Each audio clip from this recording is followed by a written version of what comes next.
Okay. Hi there, this is Traci Rubel. I am the managing director of Sidewalk Talk and the CEO of Psyched in San Francisco. I'm a psychotherapist, and I'm very excited to bring somebody that I have gotten to know a little bit more in the last few months that has taught me so much. Edwin Rutsch. Edwin, do you want to introduce yourself?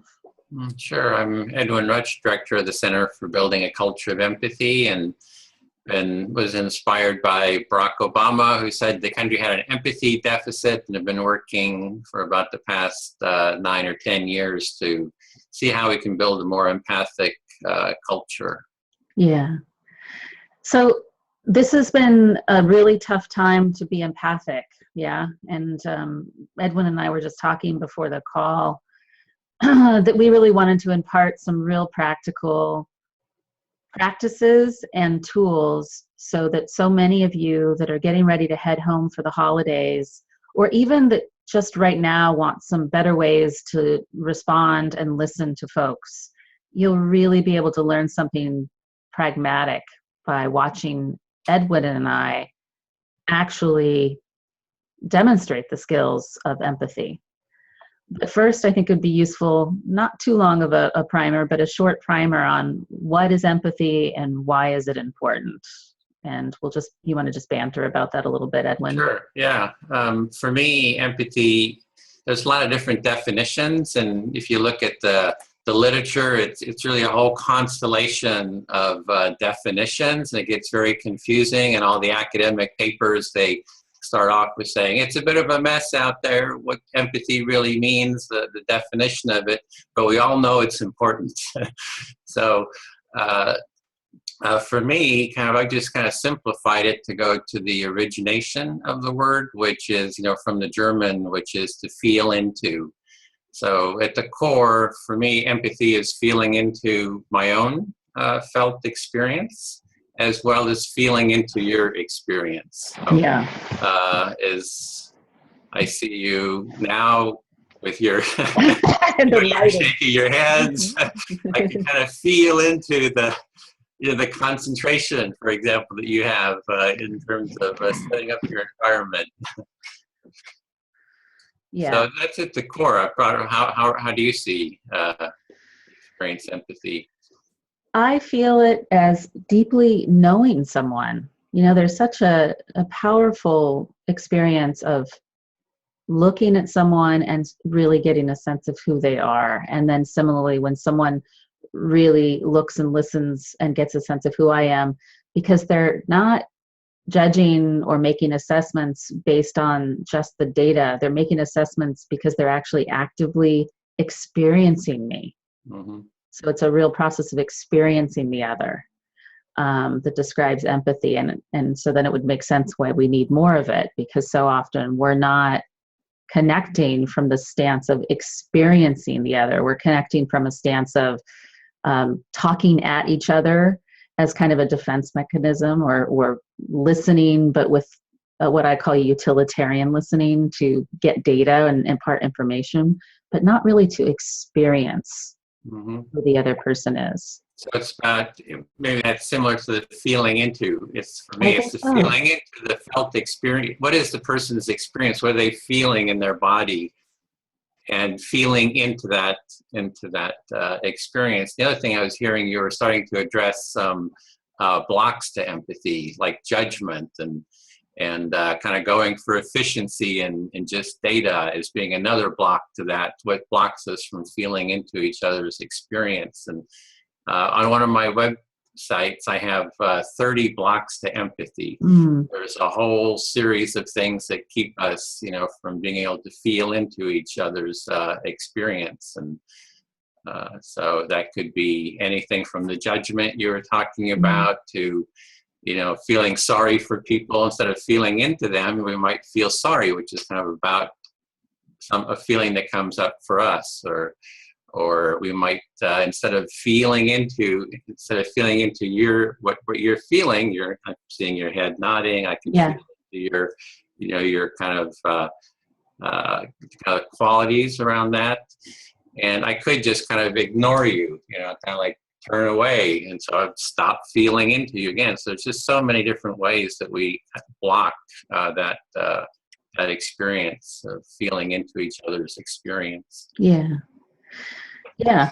I think that we'll put that in the notes underneath the video when we post it, so that you can quickly link over to those blocks. I think for what psychotherapists deal with a lot in their office is really getting to understand why those people developed blocks in the first place, because most of us have our own favorite ones that we use repetitively. But it's also powerful to not have to know why and just practice the new skill. So do you want to dive in, Edwin? Sure, yeah. So one of the things Edwin and I talked about was, gosh, how do you ripen your own body and mind to go into, say, Thanksgiving? Because if you are walking into a situation where your family is of a vocally opposite political persuasion, you may feel a lot of different feelings. And so I asked Edwin, I said, well, so what do you suggest people do to prepare for heading into that situation? So before we even practice role playing, which we're going to do for you, we're going to role play a preparation circle. What do you have a name for it, Edwin? A pre-circle. A pre-circle.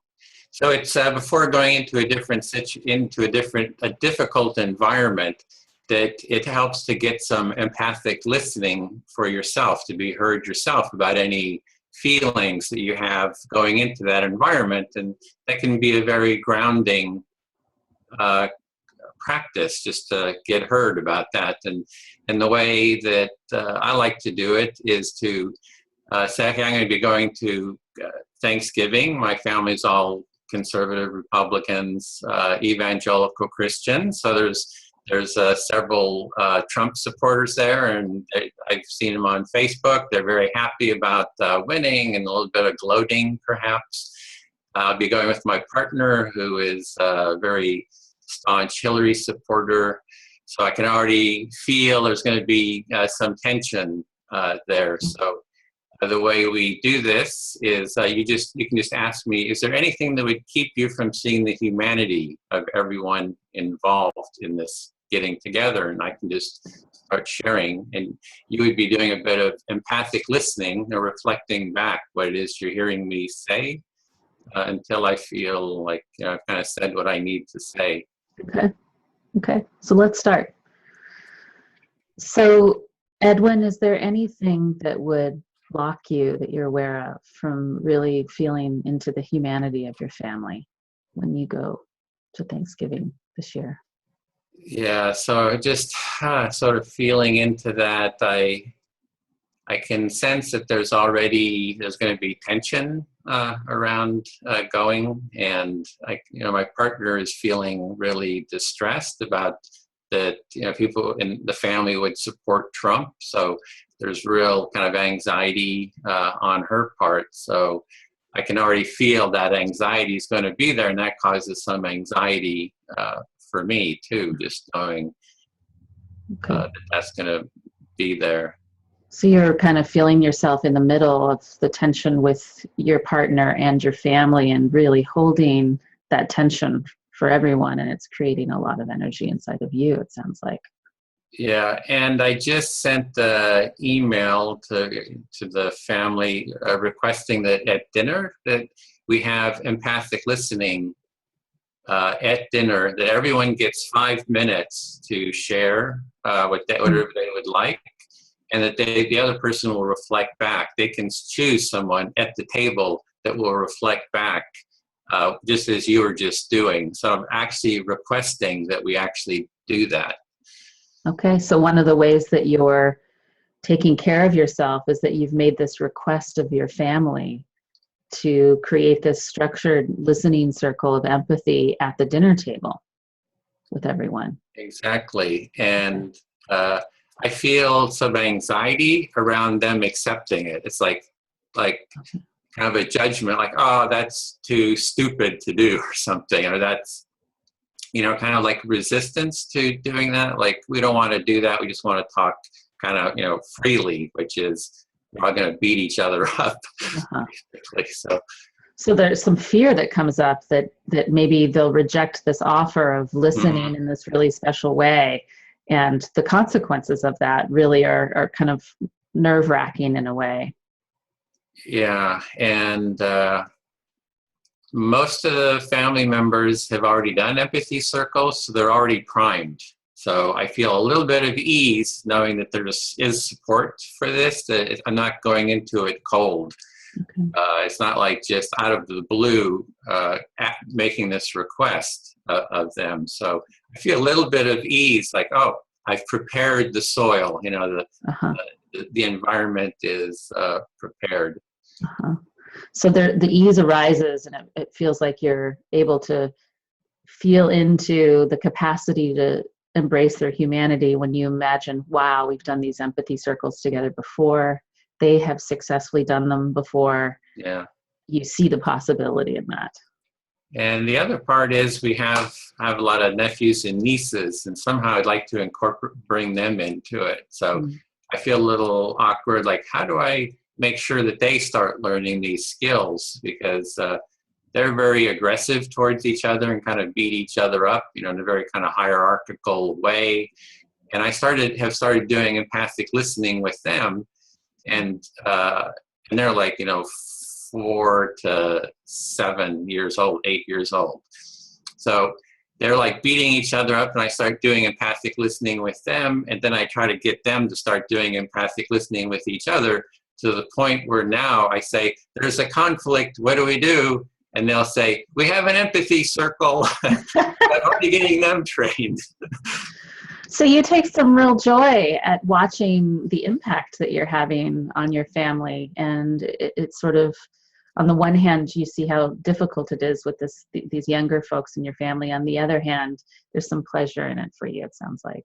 Yeah, and how can I incorporate them maybe at the table so they could Mm. be heard, and they would be like in the environment so they would be seen as well. Uh-huh. And I'm sort of celebrating and wanting to share the success of my little 5-year-old niece, that after I mediated one of these conflicts, she said, I like empathy circles. Let's do it again.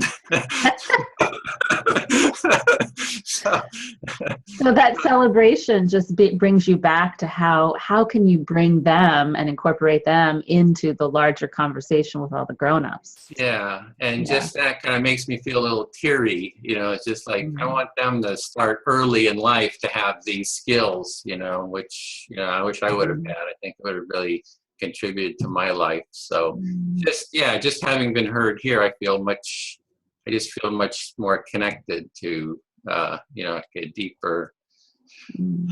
feel kind of more space and Mm. softer just from having talked to you. So I feel complete with Okay. So you really felt touched by both me listening to you, and then that memory of, your niece, and how good it would have felt if you'd had these skills all along in your life. And so yeah. I'm really wishing that for them. And just being able to talk about that with me is just really let you soften and to your heart. You feel teary and you Yeah. feel really heard. Yeah, I do. Thank you. Yeah. Yeah. You're So welcome. should we reverse? Would you like to do share about your? You know what? Rather than reversing, because I want to keep this short, and Okay. I'm actually just staying with my nuclear family for the holidays, so I'm actually feeling pretty. I don't have any of these challenges. But let's talk a little bit about what just happened there. Let's unpack that a little bit. I think you did such a nice job kind of explaining it, the closing statement. But maybe I'll share what was happening for me as the listener, so that folks understand what I'm doing inside to be able to listen that way. And one of the greatest discoveries, so when I was listening to you, it is such a pleasure to listen. Once I practice this, and this is the one thing that Edmund has really taught me, I want to say to all of you watching, I actually have to continue practicing this. Even though I listen as a psychotherapist all the time, what I'm really learning from my talks with Edwin is how this becomes something almost like a listening meditation in a way, where you actually have to practice it a lot to get good at it. And so these pre-circles that we just did are a really great thing to do, not only to soften you, just the way Edwin described, so that he goes into Thanksgiving feeling deeply in touch with his own humanity, but also because when we're able to practice, it's sort of second nature. Okay. But what was happening inside for me is that empathy is not the same as sympathy to me. Sympathy is one of those blocks that Edwin talked about in my mind. It's sort of a feeling sorry for. And I noticed that when I'm feeling sympathetic, I usually, my cue, and this may not be true for everyone, is I want to fix it for the other person. So when I start to feel that fix it energy, I know that I've gotten too caught in the other person's story. And so I usually have a little internal dialogue. It says, oh no, you're over here and you're safe over here. And look at it. I usually do say something really goofy like this. I say, look at how beautiful this person's experience is. And so that helps me really keep enough separation so that I can stay listening. I almost, even when it's hard, I take pleasure in the experience of the other, because I get to feel this authentic vitality in the other person. To me, it's a privilege to get to listen to you when you're being so real about your experience. But again, the key point for me is I have to keep having this inner dialogue and tracking myself. When am I potentially getting sucked right up inside the story in a way that I want to fix it or feel sorry for? So just having that dialogue to come back and take pleasure in who this person is and where they are, and trusting that just by being in connection, all is well. All is well. So I was hearing there that when you're listening, a feeling of wanting to fix it comes up, and you're noticing you need to sort of address that, and just instead of taking on that fixing it, just say that you're being with the person. There was some word I think I'm missing there, but you're really to connect with the beauty of who that person is. I don't know if I quite got that, but That's right. That's right. And that it is pleasurable. I think people, if there's anything that's going to motivate you to try this out, once you get good at this, it is so pleasurable and relieving to listen like this. And I forget because I have some old habits, but then when I come back to it, I'm like, oh gosh, this is so much easier than fighting or fixing or feeling sorry for. So it's a real pleasure to actually just get to listen to you and know about you there for a bit, it's Edwin. interesting you mentioned pleasure, that you're celebrating that, enjoying that. The pleasure of just listening is, you mentioned that one of the topics was like, well, what was, why empathy? And I think for me, the first step is, what are the benefits? Why empathy? Is it feels damn good, as Carl Rogers said. And it's just, when you really can connect empathically, I think it's just that good, damn good feeling that's sort of the number one kind of motivator for me. Yeah. And some people criticize it as weak, that this is something that people that aren't very strong and tough need or do. And maybe we could just say just a minute about that. What do you think about that statement that people who need empathy, are just weak people? Well, that had come up on Facebook, and I just referred back to Carl Rogers, who had done his, who really kind of wrote the book on, or at least really articulated the importance of empathy, and how empathy is really strong. To be present with someone in their pain as well as their joy takes a huge amount of presence, to be in their world. And he talks about even going into the really kind of the hell of somebody's world, just to be, people are like totally in emotional morass sometimes, and to be present with that, it takes a huge amount of strength to be able to be with that person, to be able to listen to that person, to be present with that person, and then to also be aware of what's going on with yourself, as well as even do mediation between two people who are kind of in hell between each other. I mean, that is like immensely, that is hugely strong. And if we're talking about weakness, the weakness is to, have to fight that, or to run away from it. I mean, that's, I'd say on the converse that is what would be more of a weakness. So what you're saying is that the strength is really having that capacity to sit in those emotional fires with people and really hear who they are in that moment. And the weakness is having to fight, as that fighting is evidence of the weakness because we're having Yeah. to run away from who we are or who they are.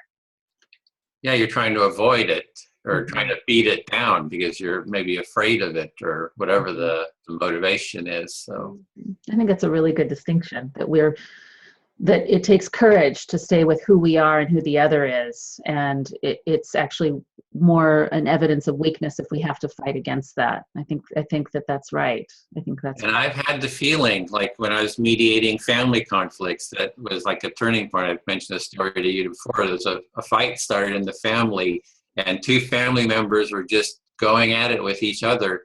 And to step into that, to empathically listen to both sides, the core of my body, I mean, I was like trembling. It was like knife, being on a razor's edge, to kind of step into that. It is so difficult to maintain an empathic presence in the heat of all that, just raw, hateful kind of energy. But the benefits at the end, people came together and it was a huge, connection between everyone. So the result, if you can maintain it, can be really beautiful. So you really recognize your own strength of tolerating that intensity, and that isn't weak. It's powerful to stand on that razor's edge, and then the payoff is that there's this beautiful end result of connection. And it's hard. It's really can be really scary. So that's what doing these pre-circles like we're doing. Yeah. That preparation, having a practice, an empathic listening practice ongoing. I guess metaphorically, I just see it like, lifting weights or whatever. You don't just, we have the capacity, we all have the muscles, but we got to keep that daily ongoing, weightlifting, that ongoing daily practice. So you just got to keep building those empathy muscles, basically. So Yeah. So I wonder if we could move into a couple role plays, so that people can get another feel to really watch us doing it, even though we're kind of doing it the whole conversation, but watch us listening to one another back and forth, and maybe get more political this time, because people will get to watch how we modulate in our bodies and see how we respond when things come up that they might have a hard time responding to. Does that sound okay? Okay. Yeah, it sounds great.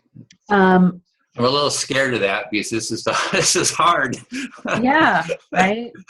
Yeah. Right. It is hard. I'm hoping to learn something. So what I'm going to do is I'm going to actually role play. So I am a Democrat. I took a great deal of pleasure prior to the election in having empathy conversations with friends of Republican, and actually really enjoyed it because I learned a lot. I had one friend in particular that I found was kind of a history buff, but he got quite angry after the election, and we had an exchange that wasn't so empathic. So I thought I would sort of share what was shared on what he sent to me in writing, and we'll see where we can go with it.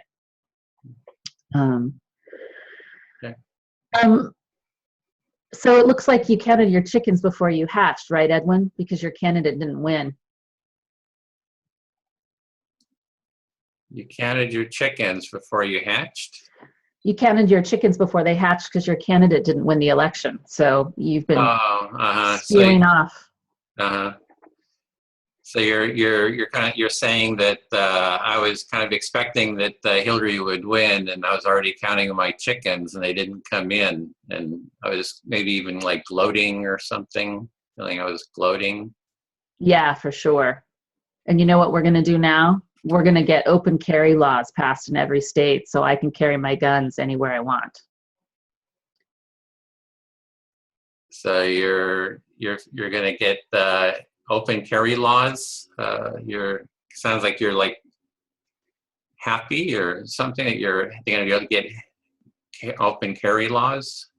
Well, I know that it's something that you're against, so now I'm going to get my way here, and I'm going to be able to carry my guns into your kid's school if I want to. Oh, I see. So you're kind of like celebrating that you can be able to carry your guns wherever you want, and you're sort of feeling a sense of celebration. Is that? Yeah, and maybe anger, I guess. Mm-hmm. Hmm. Feeling some anger, or Yeah, and then we're going to repeal Obamacare in about 100 days, and yeah, so there, that project is going to be completely gone. So take that. so I was going to take that. Well, yeah. Well, I could say, is it okay if I just share where I'm kind of coming from? I feel that Republicans and Democrats are really like a dysfunctional family, and that I think we need to really start learning to empathize with each other, and that we should really see about developing more empathic connection and understanding between each other. Just wondering how you are with that. Well, your views, I think, are so wrong. Hmm. So you just think having mutual empathy is wrong, that we shouldn't like empathize with each other, or I really don't, try I to don't know. I'll have to think about that. Maybe. Well, sure. Maybe. I don't know. I just think that you're off your rocker. I just don't think that you have a clear take on reality. mm-hmm. So it's So why just, would I want to empathize with you if you're wrong? mm-hmm. So you're just even wondering like, why bother with empathy, because I'm so crazy or so off my rocker, it wouldn't even be worth really listening to me. Yeah. Hmm. Yeah, I see that everyone really deserves empathy, no matter who. I just, that's just my sense, is that I would really like to see a more empathic culture, that, I'm willing to empathize with Donald Trump. I would have loved to have had an empathy circle with Donald Trump and Hillary Clinton. Nobody asked me, but I think I would have really, I put it out there. I offered it, that we could come together and really, instead of these debates, which is really tearing us apart. If I was like Hillary Clinton, or if I was running, I'd say, I'm not taking part in any debates. Let's have an empathy circle instead, and then go to run on that. So, but anyway, I'm just for everybody listening to everybody else empathically, and so I don't know how that lands for you. Hmm. Well, I don't know what can get accomplished from that. Mm-hmm. It seems really kind of mamby-pamby liberal stuff. Mm-hmm. Oh, okay. So you're like wanting effectiveness. It sounds like it's like you don't want just people like sitting around singing "Kumbaya." You want to get things done. Is kind of what I'm hearing there. That's right. Uh, I'm totally for getting things done too. And in fact, there's I don't know if you're aware of. Have you ever been aware of like human-centered design that comes out of the design community? No. What's that? It's a process that comes out of the design community that says, if you design anything, like if you want to make America great again, you have to first really listen to people and hear what their needs are. And that the first thing you do is you hear what people's needs are, and then you can, kind of hone in on what the problems are, and then you can connect with your creativity to generate solutions, and you create rapid prototypes of solutions, and then you test them. So this process is there's a school at Stanford called the Design School, which is kind of a hub for this process, and companies like IBM are implementing it. So IBM has decided to become the world's biggest design company. So they're like incorporating these values of empathy, because they need to empathize with their users, people who are using their products. So they're very big supporters of this process. Companies like Ford Motors. I just saw a talk by the CEO of Ford Motors that had about the importance of design and empathy for them. So there's a lot of these, and a lot of startups are using it. In fact, Google is building their corporate culture around this. So in terms of effectiveness, empathy is hugely effective, at least the business community and the design community say so, because you have to be able to understand what people's needs are. So to be, Well, I don't even know how to do that. Like, what do you mean? Like, I feel so clear about the things that I need, and what if they're different than the things that you need?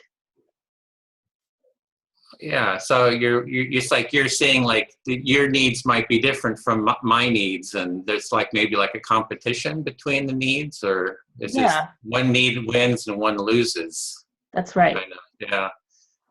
Well, with the empathy, with the empathic listening, I see that as if we both just keep dialoguing, have this empathic dialogue with each other, that eventually we connect to our common humanity.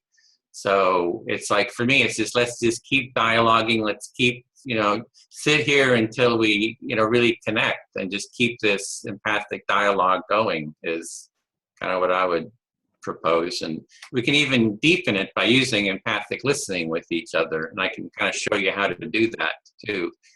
And then we can see how, if this really leads to more effectiveness too. So you think that by listening back and forth like this, that it's going to be more than just a kumbaya, and we're going to actually get something out of it? Yeah, exactly. It's the core of mediation. I've seen it so many times in mediation. People are totally pissed off with each other. You start empathizing with both sides. You get both sides dialoguing with each other. They start empathizing with each other. And then suddenly they find kind of their common humanity, like, oh, we value friendship. We value effectiveness. Like, I value effectiveness too. How might we be more effective together? And then once you got that basic foundation, the creativity just kind of flows out of that. We can work together too. And I'm willing to throw out all my strategies. It's like, I'm totally open, like whether it's guns in the school. If guns in the school creates more empathy, I'm all for it, because my basic premise is we need more empathy. And if guns somehow in the schools, if everybody carrying guns creates more empathy, and you can show that to me, I'm all for it. So. Okay. So let's cut here. Okay. What was that like for you, Edwin? Yeah, for me it was kind of fun, to be, You were good at it. yeah, it's like, I like talking to Republicans because sometimes they're even easier than progressives to speak to, they're in the sense that, so I've talked to a lot of Republicans, and, my family's Republican, and I want to talk to Republicans and create connection, because, so I enjoyed the conversation. How was it for you? Well, I was in a role and I had to stop myself from reflective listening back. But I could feel the ways in which you were getting below my defenses. I could feel myself getting really curious about you. I no longer felt like I had to protect myself from you. I could feel myself getting curious about you suddenly. And so even in the role play, I felt that shift happen. I want to ask you this because we just have about 5 more minutes before I have to run. Are there instances where a conversation you think should be ended? I'm really bad at ending conversations. Like I always feel like a sense of connection. I don't know how to detach from the connection, and I feel always kind of like awkward around that. So I don't have a. So is that what you mean, or is that, or how do you?